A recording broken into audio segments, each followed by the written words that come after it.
Moments Sunday on the 4 train in the Bronx after train cars detached with passengers on board. The incident forced passengers to evacuate and slowed down service last night on the 4 and 5 lines between Manhattan and the Bronx. Elijah Westbrook covers transportation for us. He's live in the Mott Haven section of the Bronx. Elijah. That's right, Mary and Chris, and there behind me is the 149th Street Grand Concourse station. It was at this stop, or at least near it, where a southbound number 4 train had detached, or as the MTA describes it, decoupled, meaning that the cars had separated as it was coming into the station. Of course, there was a very unsettling feeling on board as passengers say that they were stuck in that train in the dark for quite some time before emergency crews came in to safely evacuate those people in the tunnel. There on your screen, you're looking at that number 4 train in question. According to the MTA, there was a decoupling specifically between the 3rd and the 4th car. The NYPD says it happened after 5 p.m. on the southbound tracks between 161st Street and 149th Streets.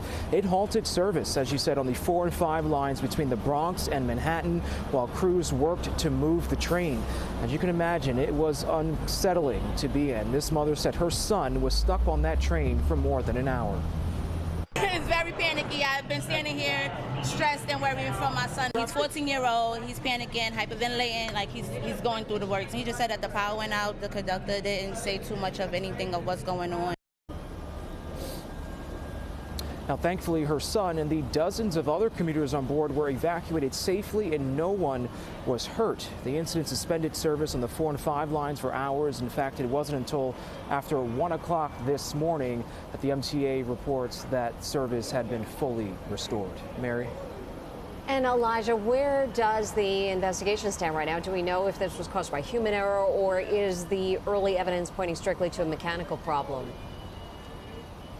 Well, the MTA is confirming that this was a mechanical problem. So to give you a perspective background on all this, the 4 train primarily uses a fleet of subway cars called the R142. They were put in service back in 2000, so they've been operating now for 25 years. I just got off the phone with a source who tells me that age is likely not a factor, but it could be one of several things. Perhaps the coupler system, the device that physically holds the trains together, maybe that could have had a defect at some point, maybe overlooked maintenance at some point, but there are multiple reasons why this could have happened.